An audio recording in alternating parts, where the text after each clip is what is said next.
You cover me, watch over me, with angels all around me, keep me from falling down. And by your stripes I was healed, and by your grace I am filled. In you I always win. You are the closest friend that I have. You are everything to me, yeah, to me, yeah.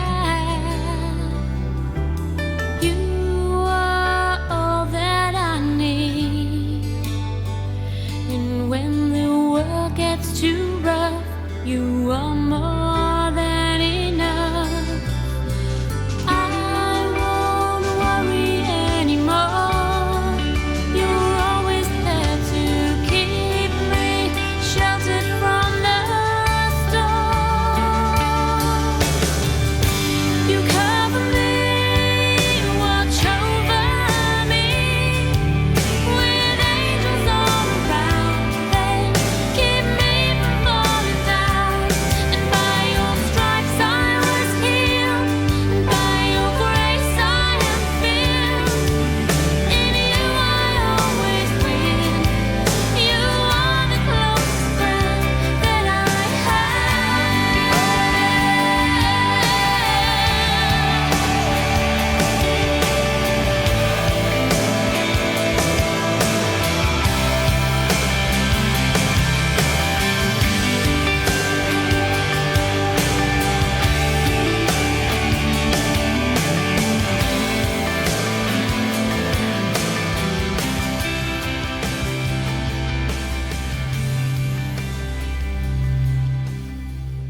The Chosin Reservoir was where the Marines first saw action against the North Koreans and the Chinese. When we went to Korea, we had a World War II mentality. The fighting in Korea was different than any other war period. The terrain over there was so much different than the island fighting in the Pacific. We'll all be home by Christmas. Well, when we started going up there, that was the end of the be home by Christmas deal. It was right at the end of November that the Chinese came out in force. The Chinese were in the number of 200,000 and we were 12,000. They always came in with bugles blowing, whistles blowing, and shouting. They scare the hell out of you. But when the Chinese finally hit us, we took a terrible amount of casualties. I knew I was going to have wounded, and I knew that the wounded would not live long in the cold. And I swore to God, if I ever got out of that place alive, I was never going to get that cold again. Oh, it was miserable cold. They told us it was 35 below zero, 40-mile-an-hour wind, and it was snowing. In order to keep from freezing to death, you literally had to keep moving. You didn't stop. I still have to sleep every night with socks on it because of my feet were frostbitten in Korea. They ended up losing their feet, their hands. Several Marines froze to death up there. The corpsmen were holding the morphine syringes in their mouths in order to be able to have some morphine that they could use. You see some of your friends and buddies get shot and die. And by the Lord, it could be you. Everyone that left that hill was either on a stretcher or carrying a stretcher. All those people didn't go up there with the idea of being killed. They went up there with the idea of coming back and going home. There's a lot of good men perish that nobody ever knows about. I have a very strong feeling that the reason I am here is because there's a lot of people that aren't. War is a funny thing, but it has to be done. When I go to the football games or anything and hear the national anthem, all my tears come to my eyes because that's what we fought for. When they talked about seeing the flag being raised and seeing these guys choke, and I still choke. It's a great thing. There is always a price for freedom, and that price is there. It's going to have to be paid by somebody. For every obligation there's a responsibility. You make a commitment, you keep that commitment. And sometimes that commitment costs you your life. The red is the blood that we fought for.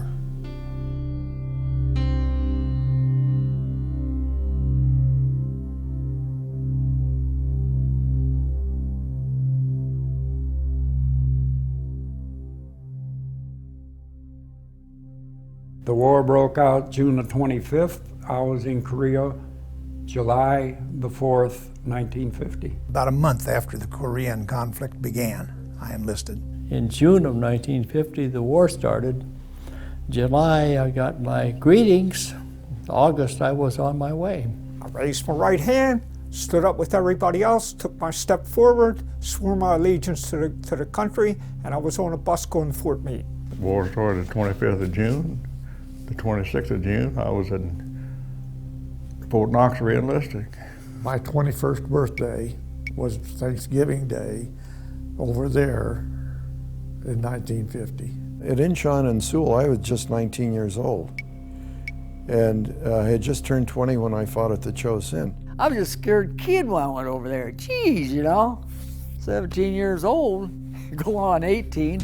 And I'm the youngest person that received the combat infantry badge. I received it at the age of 13 years old. I think you grew up and you knew you were away from mother, and you knew you were away from your father because the voice was different.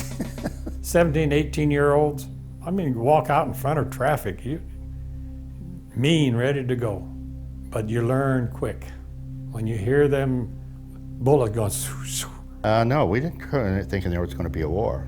But then when we were called to duty, we were ready to go, and we were invincible. We didn't think we could get hurt. In about a week, I was a combat veteran because I had seen a lot of my friends that I was in basic training with die, and I had to help put them in body bags and different things like that. So I became mature very quickly. It was a time that I felt that I had to be there, had to serve. I agreed that I'd serve my country if they wanted me, and they wanted me. My dad had fought for his country in World War II, and I was at the age where a war came along, and it was up to a lot of people like myself to do what we could. 5 years after World War II, the military was being completely dismantled. There was no wars on the horizon. It was just, you know, it was sort of like I was very adventurous and let's go in and see the world type thing. No thought process of any combat whatsoever. That was one of the unique things I thought when I went into service. Well, you know, I'm going in, it's peacetime, World War II is over, there won't be another war, and lo and behold, June of 1950. Well, at the end of the Second World War, Korea had always been one country before then, and actually it was occupied by the Japanese forces. At the end of the Second World War, the United States and the USSR basically divided the country between North Korea and South Korea, and divided it the 38th parallel. They got the impression that we would not react to any invasion of South Korea. The North Koreans were prepared for it. They had a large military force, and they crossed the 38th parallel, and very quickly. We rushed a few troops from Japan when the invasion began, and then we had to react and call up forces in the United States to get over and protect the Pusan perimeter. Otherwise, the North Koreans came very close to completely overrunning South Korea. The Korean War started in June of 1950 when the North Koreans invaded the South. North Korea invade South Korea, and that would have already become a communist state. Well, obviously, the United Nations and the United States decided that this is the place to draw a line in the sand. And obviously, the only way to do that was to put forces in there and stop their aggression before it went any further. Korea was a war that stopped communism in its tracks. It was the first time that somebody drew a line and said, you don't go any further than that. We were told that if we don't stop them in Korea, it's a stepping stone to Japan. And they didn't want them getting into Japan. So we had to stop them in Korea. Here people had been enslaved, or would have been, and a lot of them more would have been killed and murdered if we hadn't stepped in. The guidance from North Korea was go down and take South Korea. And we said, no way. And that's why we ended up fighting in Korea. We knew that North Korea was being turned into a communist state, and the United States was following the same policy then as it followed in Korea. In Vietnam, it was to block the spread of communism in Asia. Korea was divided before the war started, and when World War II ended, we gave North Korea to the Russians, and the United States occupied South Korea. But then they crossed the line on June 25th of 1950. Russia was still a major threat in those days, and Russia was training and outfitting the North Korean army, and the North Korean army was a good army. Back then, the big threat to the United States was the Soviet Union. And there was this, you know, when the Iron Curtain went down right after World War II in about 1948, the Russians or the Soviets had become our major threat. So we had this threat of communism and of them trying to take over the world. In basic training, they were teaching us about fighting communism. I didn't know what the word communism meant. I guess we never declared war, and we weren't attacked by the North. We was over there helping the South Koreans, and we was fighting communism. And there is no doubt in my mind that there would be a communist Asia now if we hadn't stopped them in Korea. The forces of the United Nations are in Korea to put down an aggression that threatens not only the whole fabric of the United Nations, but all human hopes of peace and justice. If the United Nations yields to the forces of aggression, no nation will be safe or secure. If aggression is successful in Korea, we can expect it to spread throughout Asia and Europe and to this hemisphere. We started off fighting the North Koreans because the North Koreans invaded South Korea. Remember, it had been separated at the 38th parallel. I don't think people realize what happened in Korea. I really don't. I don't think many Americans realize that they were stopped there. I mean, had it not been for China coming in like they did, there would have been no real war over there, because we had them on the run after we hit Incheon. We had a treaty and agreements that we would help the South Koreans in case of invasion, and so that's what we did. We never actually declared war because it was the United Nations war. You got to remember, it was the United Nations war. We were part of the United Nations military. Politically, we were there because the communists had overrun the 38th parallel, and that Truman wanted the United Nations to stop it. This was the first time the UN had got involved in anything. And that's why he called it a police action. What we were doing there at the time, we thought, was just trying to push them back over the 38th, which we eventually did, and so we won our first objective anyway. But then the Chinese came in and changed everything.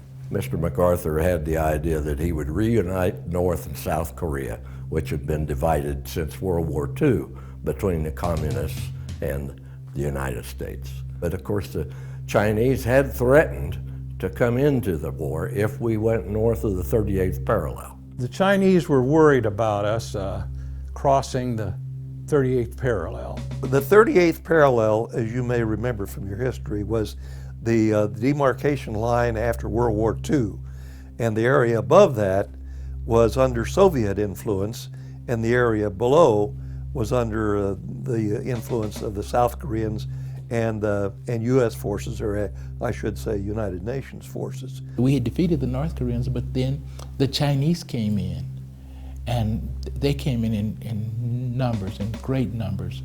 And so it was a whole different picture with the Chinese. Generally, MacArthur is credited with making the decision to advance beyond the 38th parallel once we'd made the Incheon landing and had defeated the troops there.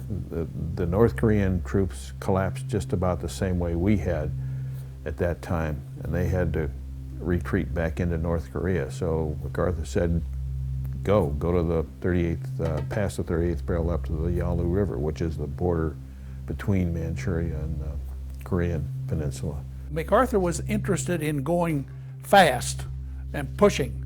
He wanted to go right to the Yalu River and run the North Koreans right up across the river into China. MacArthur got this idea to invade there, and everybody was against him, the chief of staffs, everything, and they fought him like everything not to do it, but he went ahead and done it. The Marines told General MacArthur in Japan that the Chinese were here, and sometimes we think it's in force, and he said, well, no, he says, that's just a few laundrymen, and a couple Marines could take care of them. Don't worry about it. But they had 120,000 people had come across the ice of the Yalu River, and obviously, and our intelligence did not see one of them as far as they were concerned. They weren't there. And obviously they snuck around, encircled us, and that's where the Chosin Reservoir battle started. It wasn't until we hit the Chosin Reservoir, which is in a mountainous area in the northern part of Korea, along that borderline. It's a very difficult border, always has been. And it wasn't until we hit that spot that we ran into the Chinese armies. And I don't think MacArthur's staff realized that they were fully committed to being in the war. They hadn't been up until that time. There'd been no sign of them at all, and he thought he has an easy shot. So he said, everybody go on up. And it was more like a you'll be home by Christmas routine. Just go on up, occupy the place, and then we'll bring everybody home. And it didn't turn out that way. It did turn out that the Chinese were deeply involved in the thing. We are fighting in Korea for our own national security and survival. We have committed ourselves to the cause of a just and peaceful world order through the United Nations. We stand by that commitment. They sent the occupation troops to Pusan, which is in southern Korea, and we made an amphibious landing at Incheon, and then when we landed, it just changed the whole complexity of the war at that time. And we captured Seoul, and the army moved up from the south, and it gave the army more time to bring in more troops, etc. First of all, the North Koreans had been defeated, and they were all wildly retreating to the north. And we were in there to occupy the land and occupy the people and to drive to the north. And so we were driving all the way up to the Yalu River, which is the borderline between China and North Korea. I landed in Pusan, and then we boarded the ship and came around with a landing craft into Incheon. And we made our way up through Incheon until we secured that area, and then they removed us and took us around by ship into Wonsan. Our next project was to go into North Korea from Wonsan and then start up this main supply route, MSR we call it, where it led up, directly up to the Yalu River. And in October, we thought we were going home. We thought the war was over. Then the Chinese came into it, and we started moving on toward the Yalu River. We were going to the Yalu River and stop them. MacArthur, one of the few things that he did good, he moved the Marines out, and they made the Incheon landing. And his intentions was to cut off the North Korean supply lines coming, supporting the troops that was in South Korea. So that was a good thing. We made the landing at Incheon and pushed on up to the Chosin Reservoir. Of course, that's when Truman said, "You can't cross the border," and that's when the Chinese became involved. And we got up there and sat there and waited till the Chinese came over and kicked our butts. They was all over. They were just like flies on buttermilk. Well, we got as far up as Coterie, and that's when the Chinese started coming in on us.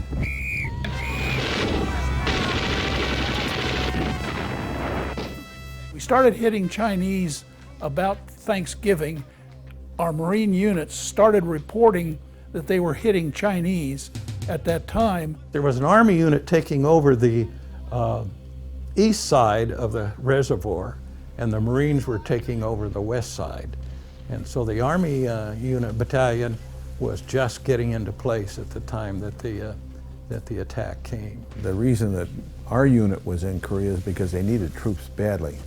The current Army troops were just falling apart. They couldn't sustain anything over there. They were being beat pretty badly. The Army group that was over on the east side of the Chosin were practically annihilated. They were almost completely annihilated. There wasn't a few of them. In fact, some of them came over to my platoon. Our first regiment from the 24th Division was the 34th Regiment. They went in and they were totally annihilated. And they essentially were massacred. There weren't many of them left. They had to walk out across the reservoir itself, which was frozen solid at the time of the Chosin campaign. And not many of them made it back. None of the commanding officers did.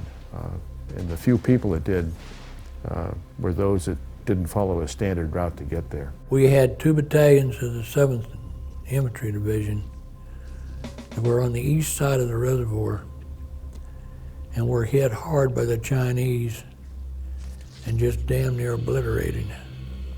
They suffered horrendous casualties up there. We went on the right side of the reservoir.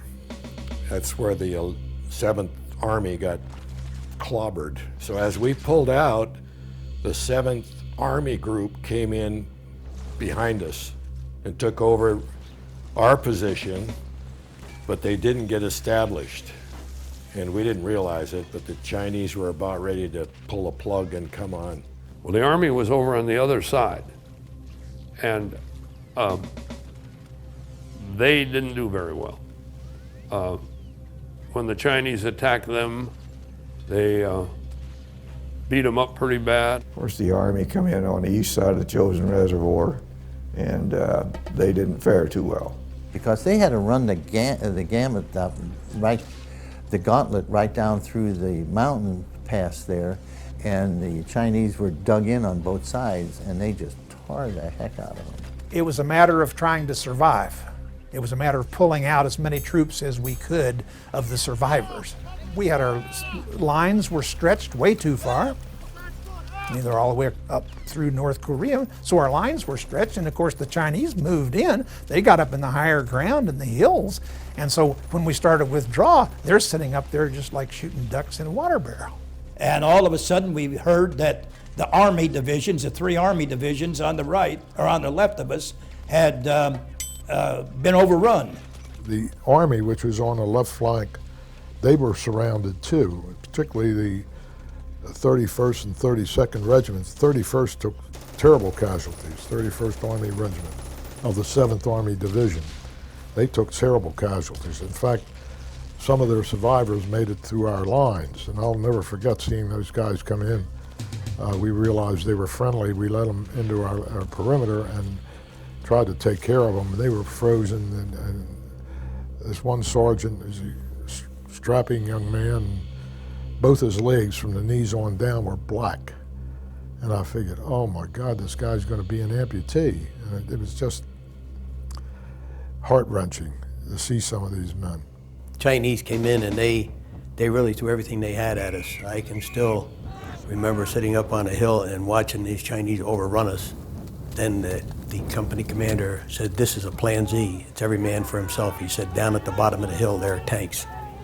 Go for it." He says, "Every man for himself." And that was what they referred to as a Plan Z retreat. In Korea, they are attacking waves. So I knew that if I didn't do something, I'm gonna let my friends down, and also I'm gonna get killed. So I start firing. And there wasn't any way to stop them. I mean, you couldn't load your gun and fire fast enough. They didn't care how many they got killed. They just a mass attacked, and they pushed us, and daylight came. We had orders to withdraw, but there wasn't any left to withdraw.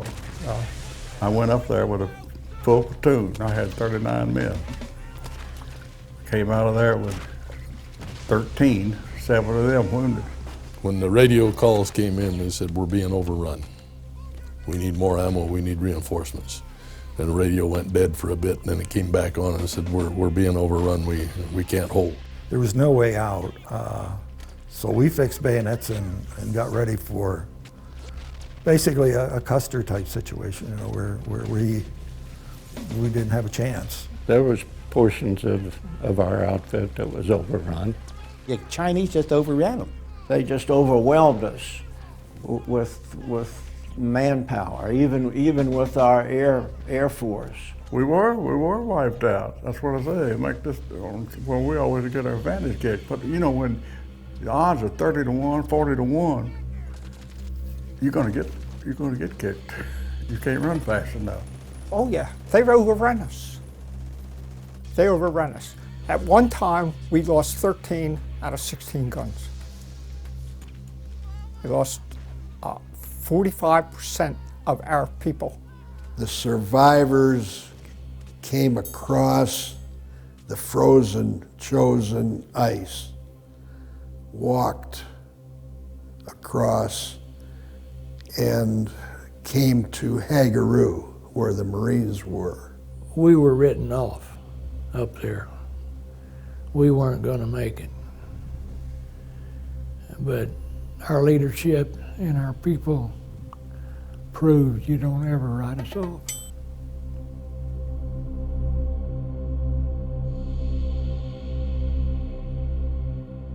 The Chinese during the 1920s had made a reservoir up in these mountains, and that was named the Chosin, spelled C-H-O-S-I-N, reservoir. That's the Japanese name for it. The Chinese name for the same reservoir is Changjin.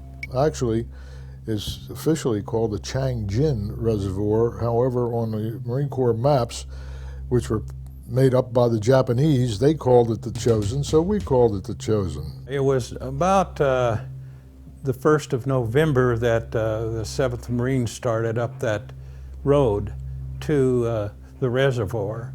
And this took probably about 2 or 3 weeks, and they must have worked 50 miles to the north, and they got to Udamni, which was at the base of the reservoir, close to the base of the reservoir. But this was a one road right in the middle of these rather ferocious mountains.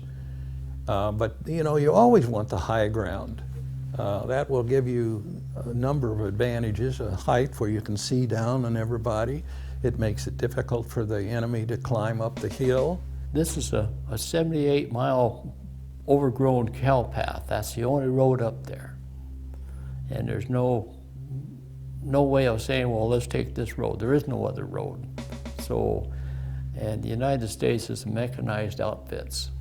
The Chinese are are basically on their feet. So they can go across country with everything they got. Now we have to basically depend on this road. We were heading up a single main supply route toward the Chosin Reservoir. And this was unfortunate because this single road through the mountainous area was very vulnerable to attack.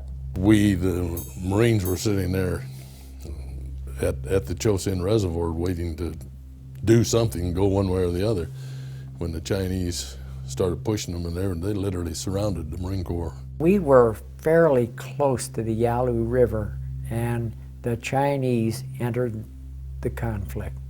That was a whole new ballgame. Once we got to the Chosin Reservoir, as I said, the units split, and the Chinese, who were not supposed to be there, it's proved to be something like 120,000 Chinese slipped in behind us and around us. MacArthur had said earlier that the Chinese would never enter the Korean conflict.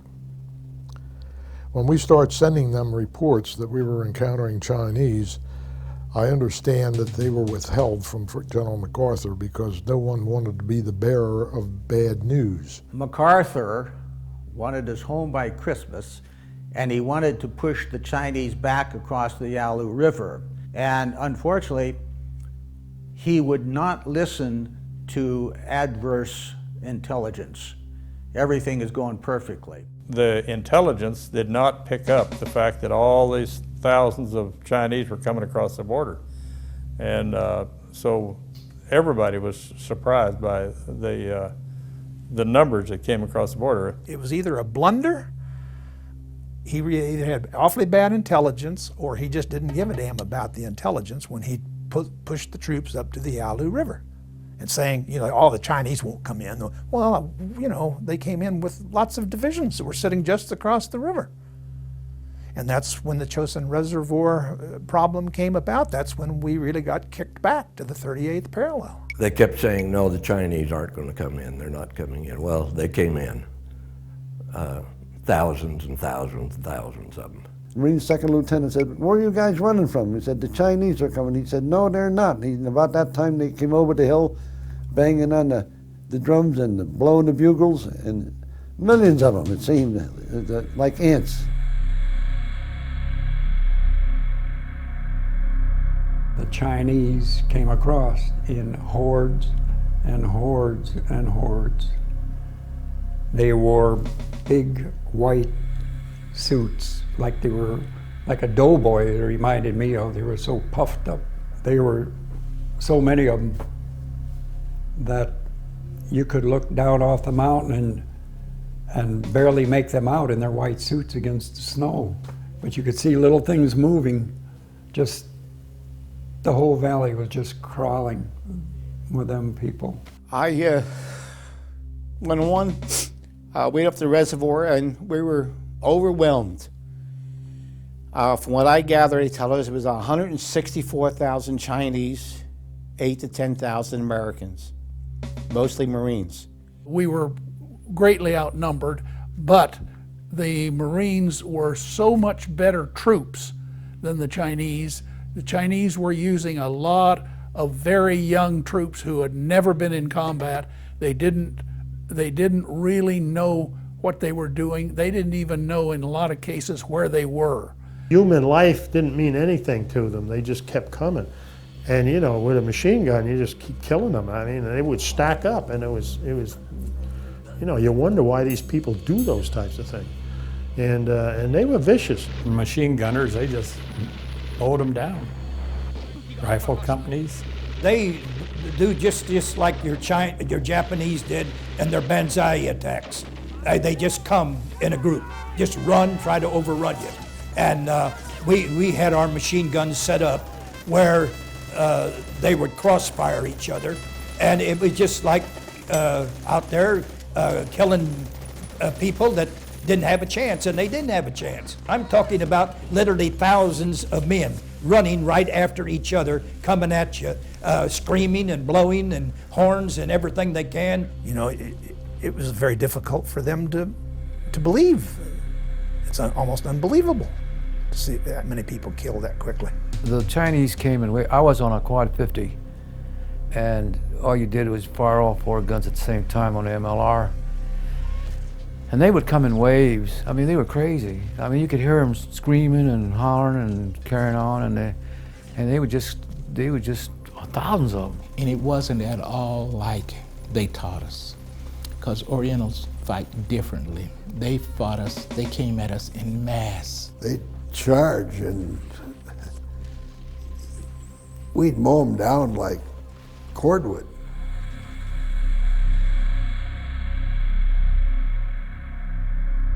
We found out that whenever we'd hear the bugle, that they would charge. As soon as it was ended, that was meaning for them to charge. You know, we're just like the movies here. Ah! And the horns were blowing, and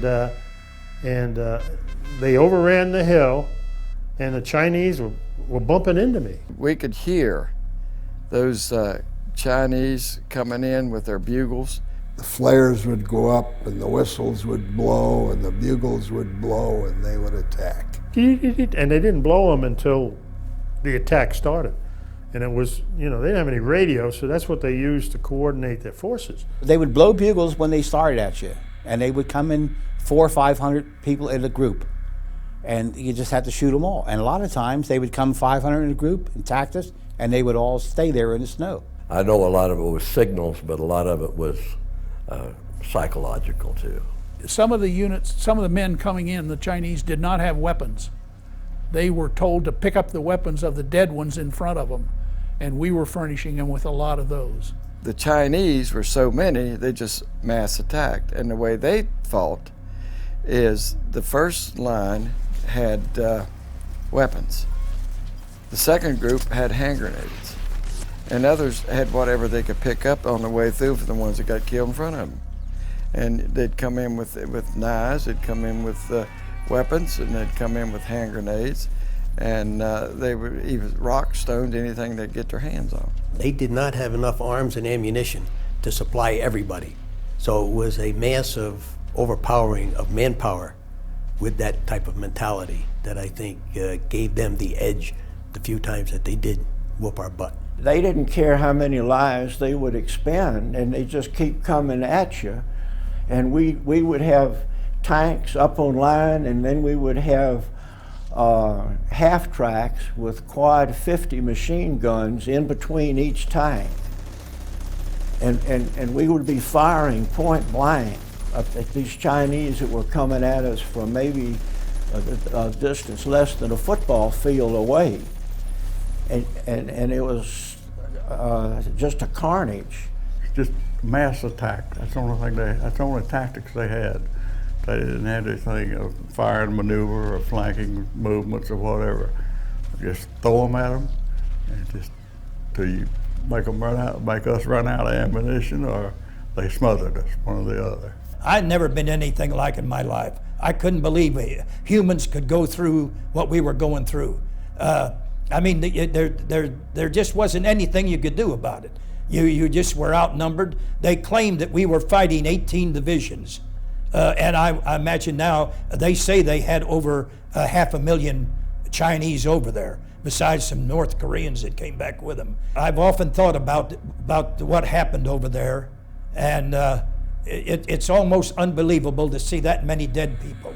I mean, it's literally thousands upon thousands, and I never saw such a mess in my life. I think there was 10 to 12 trucks loaded with them, and every one of them's dead in there. And that always bore on my mind. Well, in Korea, every hill that you go north is higher than the one you just left. It's one damn hill after another. Pork Chop Hill was just off to my left flank, and I could see and hear the fighting going on there because they had a terrific battle there. We was in the trenches at Pork Chop Hill, and they get all the way up to the trenches, and sometimes we have to take them to defend and fight it off all kinds of ways. Sometimes you might have hand-to-hand combat. Well, it seems like every time you turn around, somebody was being shot. As we're going up the hill, we couldn't move. We were in a holding position, and that was it because the amount of fire that was coming in on us. I guarantee you, when you get shot at every day for quite a while, it messes up your head. Now you can imagine when the man says fix bayonets, what goes through your mind, all right? And I had a guy come over the parapet and I hung him on a bayonet. Nobody was invincible. You knew that there was a possibility. You knew in your mind that there was a possibility that you were going to die. And how do you die? That's another thing. How do you die? And if you die, where do you go? I've always believed in God, and I really believe that God took us through this. I don't see no other way out. I mean, you don't fight 18 divisions of 18 other divisions of Chinese without God's help some way. It's hard to kill somebody unless you're being really threatened. I had no idea about how you would feel if you killed somebody. Well, then I squeezed the trigger. I don't know why, but I just did. And it caught him right flush in the face. Instantly, he was dead. Shooting somebody after that was never a problem. You have to excuse me, I don't do this very well. Killing somebody is easy if you can forget it. I can't forget none of them. But then when you saw the realization that it's survival of the fittest, it's either him or me, you don't have anything to think about. I mean, the choice is gone. It's kind of tough the first time. But I know of 4 people that I personally put down. That's a hard thing to do. It's a hard thing to overcome. But as I said, first time it's tough. But then when you see what goes on, that your buddies are being hit, your friends and acquaintances and your allies are being shot and slaughtered, and you say, hey, we got to do it to keep ourselves going. And that's a different experience too, that first time you think, what have I done? You know, but then your second thought is this is survival, basically. Now, you're put in a position, you know, them or me, you know what your choices are. When somebody's shooting at you, you got to get out of the way or shoot back. So what do? You say, well, would God want me to do this? I don't think that's going to be a question you're going to ask. Well, yeah, it's pretty damn scary. I mean, you got a guy there facing you. He's got a weapon. You got a weapon. You don't know whether he's going to pull a trigger or what. And so you slam into him, and sometimes you shoot him. Sometimes you have to do other things to them. It's a case of survival. And we're trained to take care of ourselves and take care of our men, and that's the way it is. A lot of times it got hand to hand for the guys up on the hills. I mean, it really got hand to hand. You found out that an entrenching tool was, you may not use it for digging, but it sure as hell made a good hatchet for hand-to-hand fighting. You know, things like that. It was down and dirty. You get into a different state of mind, and it's a state of mind that most of any combat veterans can tell you about it, but they don't understand. It's just something that happened. You got to be numb or you'll go crazy. You got to be numb. You got to almost detach yourself from everything because it's overpowering. I never wanted to kill anybody, but it's when you get into something like that, it's either you or him, one of the two, and you've got to stand up. It's either me or him, and if I can get him first, that's all the better. You know, you just figure, well, he's shooting at me, I got to protect myself, so you shoot back. But you concentrate on one thing. If you're a platoon sergeant, take care of your men and try to get all of you out of line.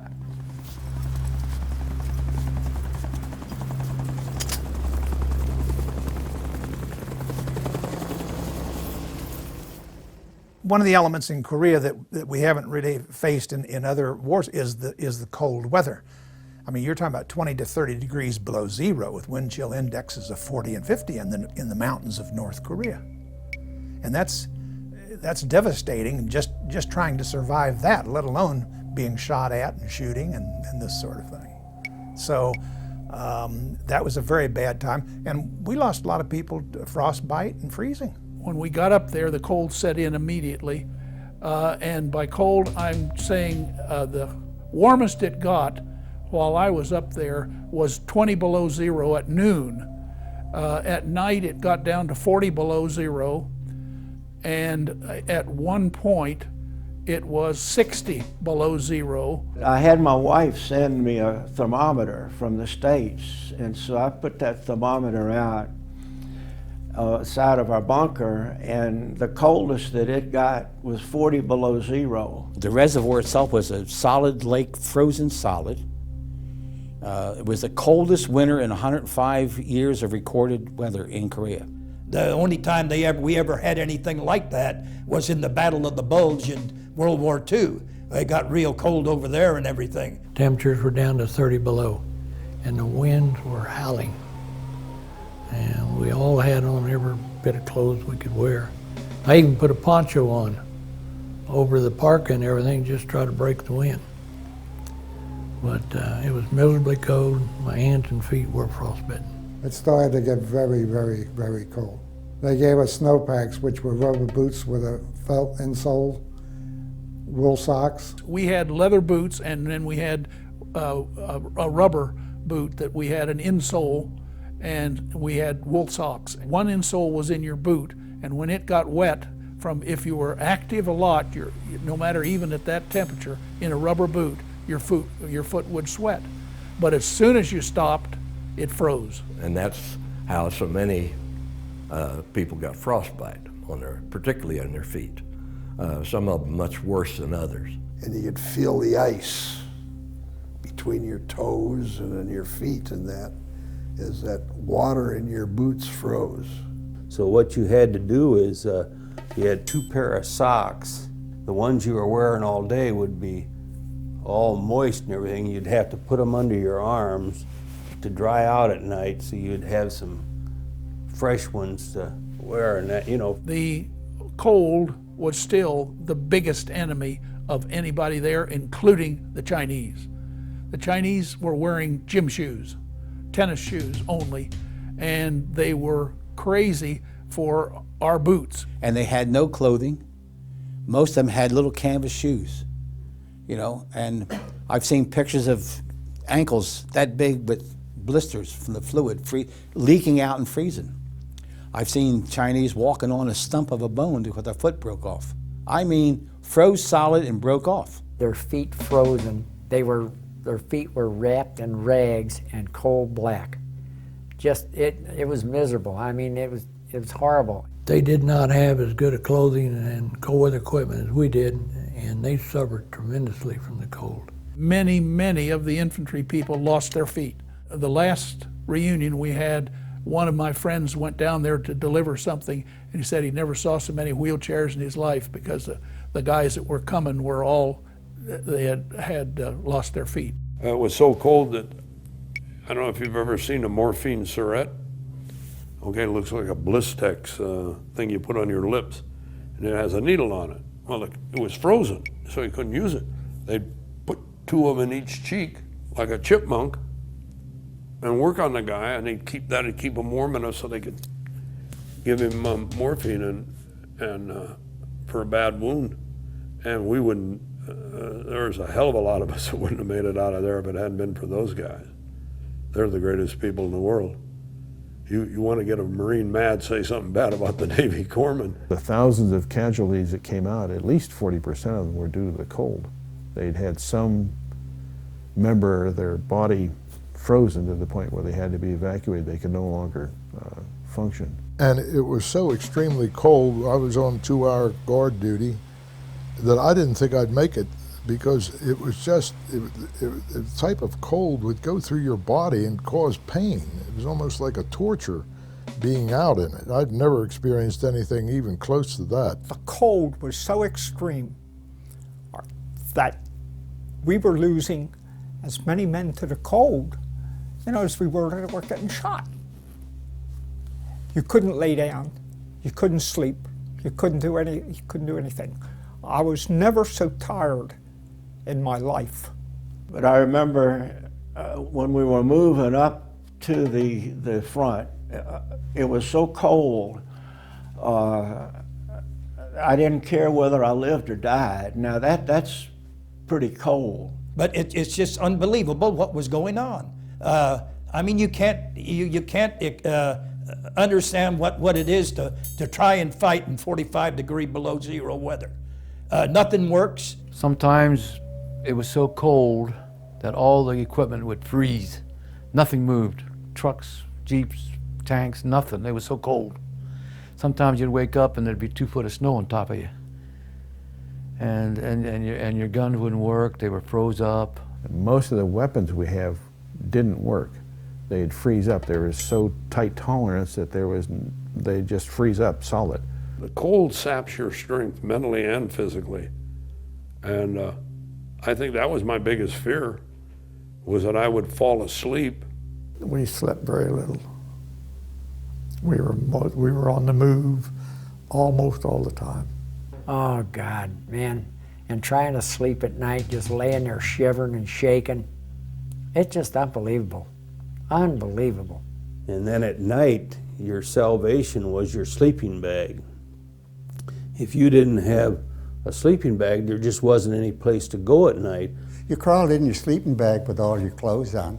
We always carried our sleeping bag. No matter where we went, no matter what we did, we always carried the sleeping bag. Your sleeping bag, winter sleeping bag, was one of the lifesavers because it would thaw out your water, it would thaw out the food that you had that was in tin cans. I vowed when I was there that if I got out of that place alive, I would never complain, no matter how hot it gets. You'd be surprised what you can take when you get down to it.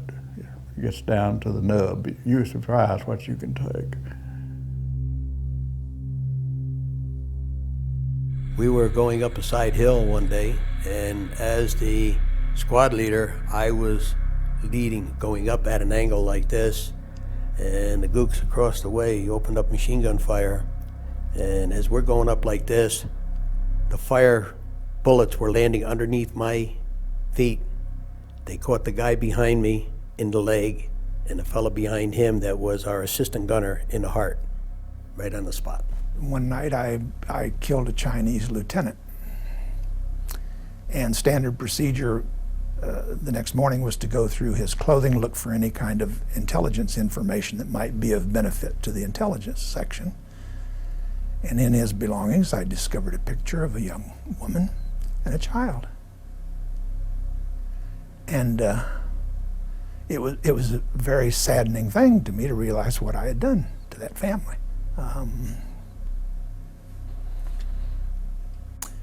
Henry Schuler, when he died in my arms. And I told him, he asked me if I would tell his parents how he died. He lived in Pottstown, Pennsylvania. I said I would. I had friends die in my arms and stuff. And you know, it was tough. It was rough. And then they told me, say, didn't you know that David got killed last night? Now, what you mean he got killed? He said a round came in and blowed his head off. And that thing hurt me so bad, you know. And those things like that would make you, I got angry for one thing. And by me getting angry, it made me want to go out and kill and do more. Out of the four of us, I was the only one that was still living, and I hadn't even been wounded. I'd had the hell scared out of me by the concussions. Those rounds start coming in. It's the most terrifying experience that I had ever had. Scared is the big word. Anybody tells you they weren't scared, they either weren't there or they're lying. I was scared every time. And my buddy Charles Carpenter took over for me from midnight on. Well, at 1 o'clock, a shell had come in and took the top of his head off. My buddy we were going to chow and mortars were coming in, and you can hear them coming in. They whistle like, you know. And the round hit him right square in the face, and his whole head was blown off. Guys would call and ask for their mothers, and the nurses would comfort.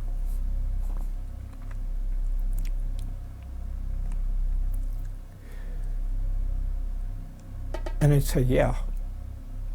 You know, they would talk to them as their mothers.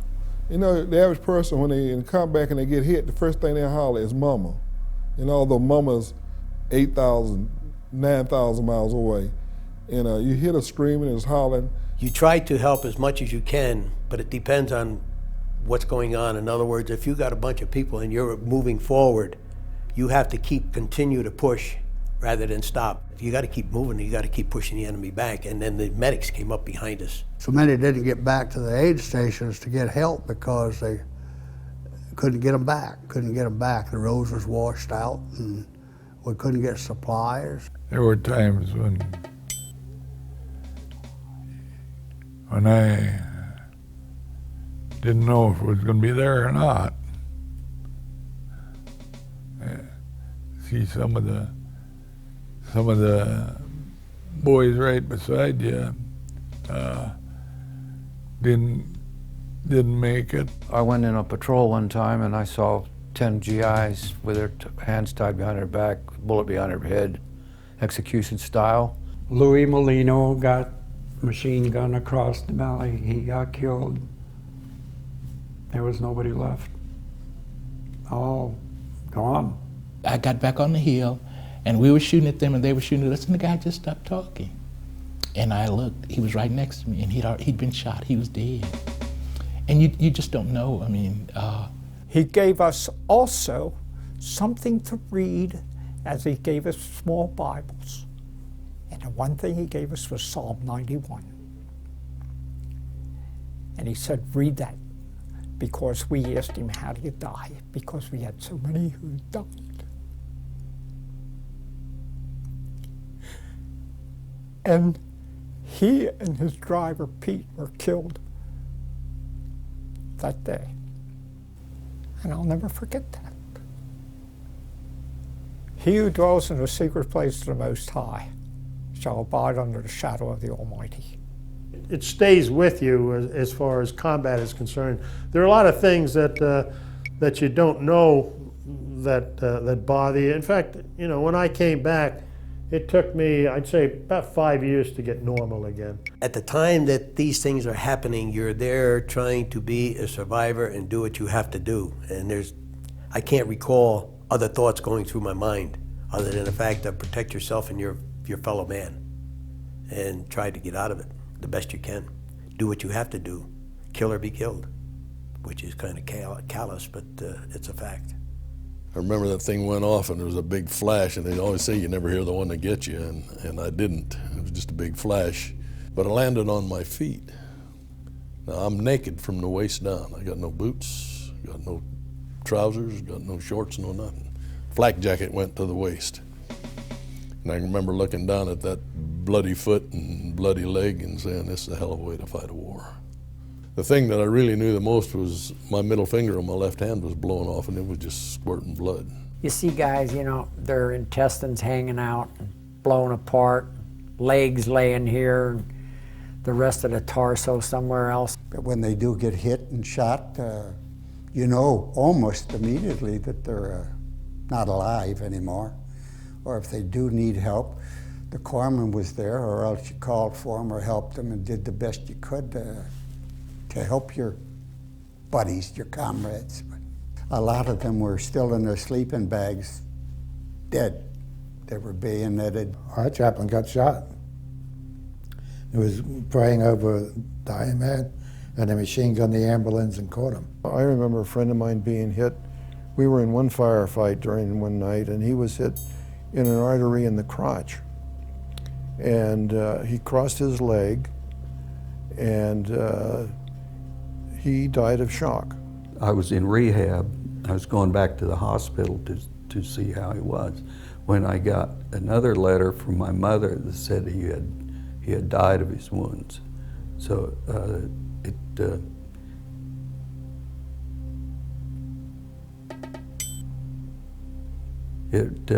hit me pretty hard. The thing that I remember the most about it was, have you ever been popped in the butt with a wet towel in the shower? Well, just multiply that by about 1,000. That's the way I felt, because it tore both cheeks of my butt off. He'd caught a grenade between his legs. I picked him up, put him on my back, and started down the hill, and they started walking mortars down behind us. And finally one got us about 2/3, 3/4 of the way down the hill. Killed him, blew me on down the hill, and ultimately was evacuated and back to the States. And that trauma cost me my right leg and several other muscular parts of my body, one finger. One lieutenant was supposed to have had an eye shot out, and it was hanging on his cheek, and he just slapped a bandage over it and kept on going. He was wounded 3 times. The 3rd time he was shot through the face and through his tongue, so he could no longer give orders, so they evacuated him. The trucks were carrying wounded only. Some of the trucks were loaded with dead, just stacked like cordwood. We were trying to bring out everybody and everything that we could. He was young, just a kid. All of them were. It's a shame, but war is war. I have a very good friend who's a hospital corpsman who, one of the first patrols that he went on, a young Marine that he'd become friends with while they were training to go to Korea. They were out and they got caught in an ambush and this young Marine got shot and he says, "Doc, I'm hit." Well, my friend, the corpsman, went up to take care of him and rolled him over, and it was this kid. And the kid looked at him and says, "Doc, I don't want to die." Last words he uttered.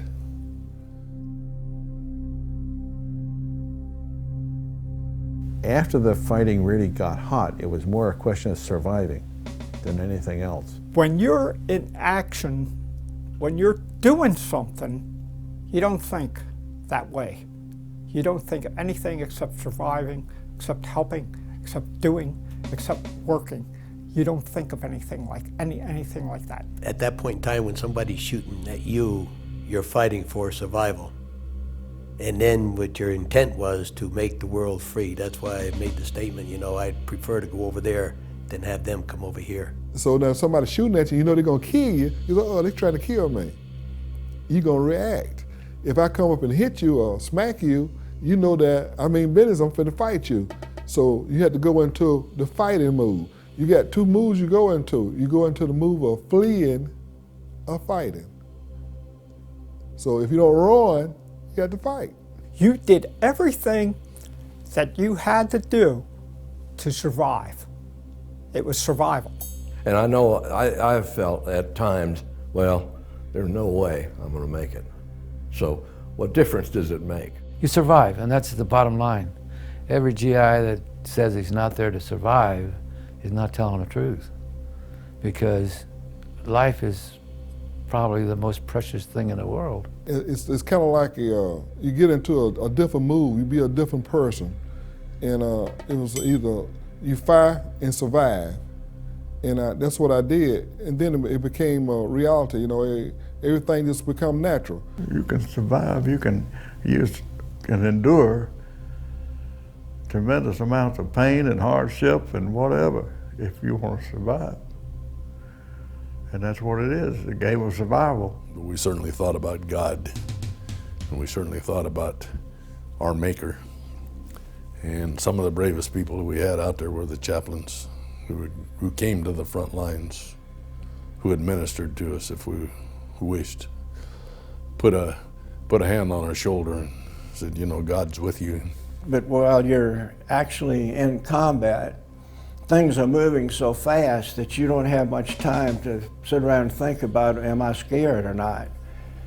But then when it's over and things calm down, you really become frightened. I mean, you start shaking and realizing, gee, that was a close call. You have to establish good rapport with your men because your life depends on them.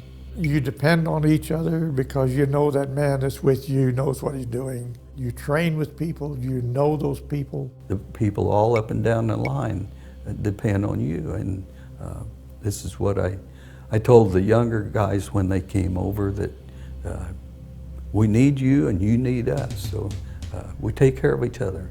You're fighting because your buddy's fighting, and you're not going to desert him. It was great because we all watched each other's back. I mean, everybody was there for everybody else. You know, you're with these people and you live with them 24/7. You know, you do everything with them. And you keep watching their backs as they're watching your back. You know, you need something, they'll help each other. And that's the way it was. And it was really a close, very close family knit group. And, you know, we're all at each other's mercy and we're there as a team. We was brothers. There wasn't no such thing as no black. There wasn't no such thing as no white. We ate out of the same spoons. We ate out of the same, drank the water out of the same canteen. We were friends.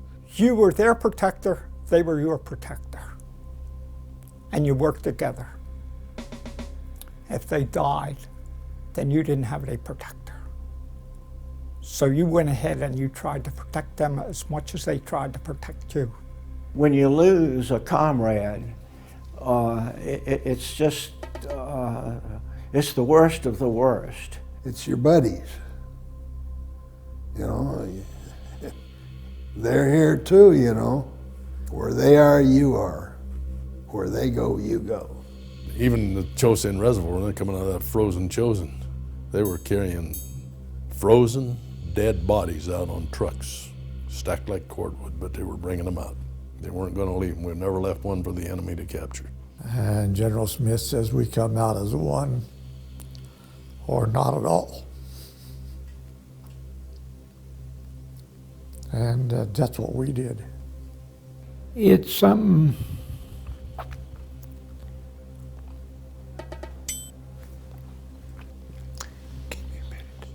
I mean, it's a fraternity that I truly love.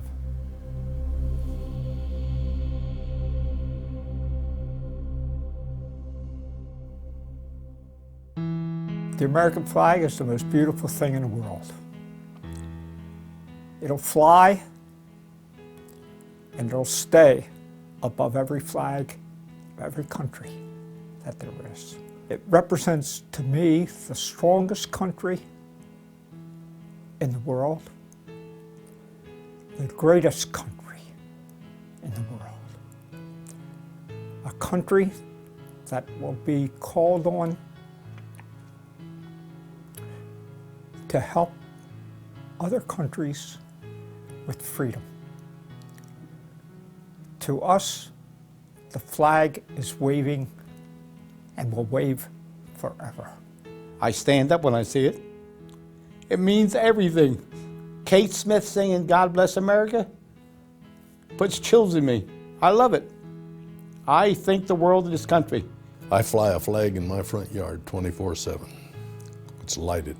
No matter what some people do, the flag is still going to be the United States. It's America. It's a combination of everything that is true about America and remains to be America. Well, it's a representative of all the things I think in this country that you kind of take for granted because you're born here. And it isn't until you've gone elsewhere you find out that not everyone else has that same advantage. The American flag, when it flies, it symbolizes all those different things, all the freedom that everyone, don't care what nationality, who they are, if they're American, they have certain rights. And people have died for those rights. And that's what it means to me. It means freedom. And it's hanging in my front yard right now. I've got the flag up. That is priceless. That is really a symbol of freedom. People that have died, that is why the flag has red stripes. It is the blood. It is the blood. That flag can go by me anytime. I can be driving the car, I'll pull over the side and stop. Salute it every morning. What it does to me, it gets me teary-eyed. And it's the Star-Spangled Banner, the flag going by, God Bless America, people in uniform. It means a lot to me. The American flag means my life. Whenever I see it, I feel very proud to be an American. That flag means everything in the world. When you can see that flag go up, I'll tell you, it just does something to you. You better be careful with an American flag. You'll have me on top of you. One of the biggest heartbreaks of my life was when they allowed those idiots to burn the flag a few years ago. And they said to me, they said, well, that's just an expression of freedom of speech. And I said, so is the two before I hit him between the eyes with. That is my freedom of speech. That's why there are some people that want to burn the flag because they realize that there's so much love going from that flag and they cannot compete with it. I hate to see people at a sports arena that don't take their hat off when they play the national. I just want to get down and tear it off their heads because that's a sign of respect. Veterans feel very strongly about it. That's exactly the reason that the desecration of the flag to a veteran is considered impermissible. And that's why every veterans organization strongly supports the notion of a constitutional amendment to protect the flag from desecration, that we reject the notion that freedom of expression extends to the desecration of the flag. I get very upset when I see things like the flag burnings and so forth. I guess I'm a dyed-in-the-wool patriot, and I really want to preserve what we've got. And it's cost us all the way down. All through history it's cost us, and it's still flying, and it's going to fly. And it'll always wave. You'll never be able to take it down. They would take that flag to their death. That's how important it is. Politics aside, religion aside, everything else, that is the United States of America. That flag represents everybody that's gone before and everybody that'll go after. That flag is us. No other nation in the world, I think, reveres its flag in quite the same way as we do.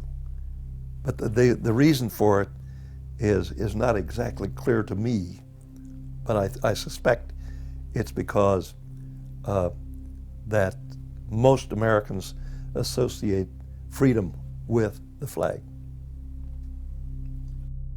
Oh God, freedom means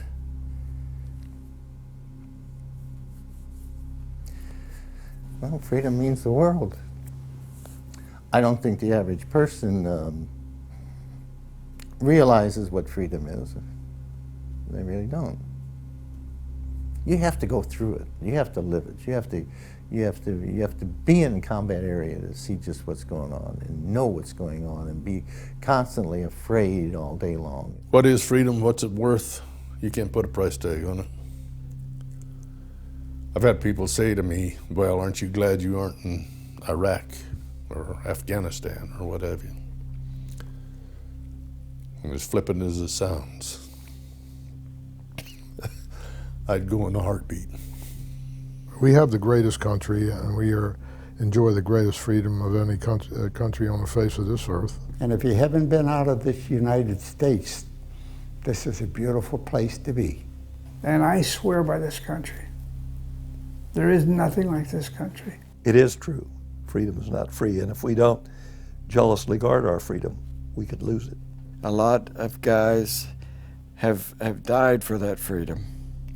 And if it's worth somebody dying for, it's worth having. Without freedom, you ain't got nothing. Comes high sometimes. Very high. It ain't easy, and it's not free. Very high, but be ready to pay for it because it's worth it. Freedom is expensive, and there's a lot of people that lay down their life to do that. Nothing comes easy. There's a hell of a price to pay for anything, as you're well aware of. I have a lot of friends who aren't here today. That's a hell of a price to pay. You know, our memorial has a saying on it: freedom is not free. It's going to cost, it will continue to cost if you want your freedom. Our freedom is not free. It's been paid for by other people who have shed their blood for our country and given their lives. You got to get that across, that patriotism and love of country and love of freedom is something that you can't buy, it's something instilled in you. And unless we instill in the coming generations that thought process, we're not going to survive as a nation, because there's a lot of bad people in this world, and they have a fervor that they really want to destroy us. They don't like what we're doing, they don't like how we do it, and they're jealous of us, trebly jealous of us, because all of the goodies that we have. America is the greatest place in the world. And it made me feel good that I could go fight for my country and do the things that I did. And I'll do anything for this country. We love our freedom, and we'll fight for it. Thank God that we live in America, and there's an awful lot of unsung heroes that have allowed us this privilege, and it is a privilege, and I'm glad to be part of it. You know, I look at these guys out there today and that are fighting, and I walk up and I thank them. I thank them for doing what they do that allows me and my family to do what we do. It's worth dying for.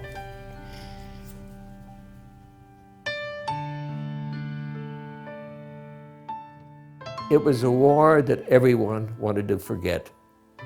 Forget we were there, forget why we had to be there, and why we were ever sent there. It was an unpopular war. You know, it was Truman's war. They call this Bush's war. They called that Truman's war. And it was forgotten because the American people perhaps had felt that they had enough of war. I think we felt with the defeat of Nazi Germany and Japan that we would have a very long period of peace. And unfortunately, 5 years later, we found ourselves again at war. And we kept quiet about it. We didn't make the noise. We were told to just go home. That was it. You did your job. You were finished. Thank you. And that was all. And I went home and I did what they told me to do. Go home, take your uniform off, and don't talk to anybody about over here because they don't want to hear it. You know, and they didn't. You know, the Korean War was the forgotten war. Nobody was interested. Nobody asked you to give speeches. Nobody came over and said thank you or anything else. It was just total unconcern, I guess is the best way to put it. It's sort of hard to go defend your country and then feel that the great American public doesn't appreciate what you're doing. There were never any parades or anything like that now. There was never any acknowledgement of our service in Korea. We never got a hero's welcome or nothing when we got home. So you've been gone. You were away for a while, and people would say, "Where have you been?" You know, it was like, "Where have you been?" You know, I went to Korea. Oh, that was it. Oh. I had friends that when I came back, they said, "Where you been? I haven't seen you." I said, "Well, I've been in Korea and Japan and been in the Korean War." And they said, "Oh, yeah, that's right. You know, there was a war over there." You know, they acted even surprised. We lost 54,000 men dead over in Korea. Korea was not a war that basically they acknowledged. It was not a war that they were privy to share in. People didn't share in the war. That's why it became the forgotten war. You know, it's just one of these things that nobody knows or cares. On one of these reunions, some lady, Korean woman, came up, cleaning woman, and hugged me and thanked me. But so once in a while you do catch it, you know, but you know, it takes you by surprise. You say, "What the hell are you talking about?" You know, I mean, it's so unusual for it. Nationwide, nobody wanted to talk about Korea. Why get involved in another war? Let the Koreans fight the war. You know, and that's, people didn't want to get into war. Forget about it. That's the attitude. And it's always been called the forgotten war because nobody remembers it. Nobody ever said thank you for being there. Nobody cared. The other thing is the fact that you kept the stuff stuffed in you because you didn't want to talk about it. But we never talked about it. It's a war. That's, again, probably a good reason why it's a forgotten war. Nobody talks about it. Because most of us want to forget it. It's kind of impossible to do. I was so surprised. I mean, they know quite a bit about World War II, and of course they know a lot about Vietnam, but Korea just seemed to be something people just didn't want to get involved in. It is the forgotten war, I think, because that's the way you always hear warfare described. You hear World War II and Vietnam. Rarely do they talk about Korea. Pick up any history book and see how many pages is in there. And it's in some fact of it, just a gloss over a paragraph that there was a war in 1950 in Korea. I think a lot of our schools have forgotten about it. But I think it's part of our history that needs to be passed on. I've talked to some younger people about military science, and you mentioned the word Korean War, and they don't even know where Korea is.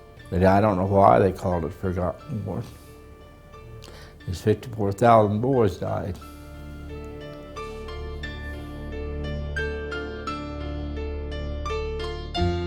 I've always felt that whenever a country is in distress, no matter where it is or who it is, America always comes to their aid. And that's exactly what we did for South Korea, of course, against the North Koreans. And I always thought I would have to be a part of that. I think we did the right thing, because when I see Korea today and the Korean people, I'm just very proud of their accomplishments, and I feel like I had a part of it. We restored the sovereignty of South Korea.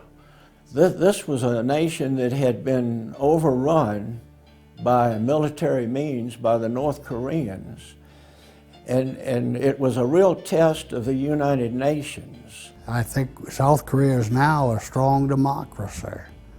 The industry is great and the people are happy, and I think we've done I think the people we saved from China, North Korea, was valuable for South Korea. And I feel very responsible for helping them have a country. And I feel that it's a thing that I did in my life that I'm very proud of. The Korean people, they suffered. The North and the South as well. Very, very bad. And we took our toll as well. How many of our GIs died there, and still they're unaccounted for. I've seen kids that die, they never had a chance to drink a glass of beer. Never had a chance to have a child, and they're dead. And you're not going to do anything for them, they're gone. They don't want to see the face of war because it's not pretty. It is not a pretty thing to see. I wouldn't wish war on anybody. War is, like they said, war is hell. And I think sometimes we're justified in our fighting or attacking another country. There's some things that I still have a hard time dealing with. I call them nightmares, reoccurring. A lot of guys don't want to talk about it. But I'm almost convinced in some ways the ones that won't talk about it are the ones that are going to crack up. I can't tell you a week that I don't have a nightmare, that I don't get out of bed and walk the house because I can't sleep for memories. You know, when you see your comrades having, well, I mean, just obliterated, it's something you don't want to dwell on. I'm sitting here with a lot of psychoanalysts telling me that you'll be okay. It's a long time ago, and you're still not okay. It really got bad. I was waking up crying and bad dreams, and mainly because of what happened with Nickens. He died in my arms, and it's a hard thing to, you know, it's just hard, you know. It made me realize that there's a fine line between living and dying. It also gave me a feeling that I did something that was good. We felt like we were doing what should have been done, and trying to stop communism, trying to stop invasions like that. It's an experience I'll never forget. It's a thing that I did in my life that I'm very proud of. I did what had to be done. I'm no hero. It was a bloody mess. And it was an experience that you can never forget. Never. But as it happened so long ago, you sort of look back and you're glad you did it because you did something for your country, and you did something that was good.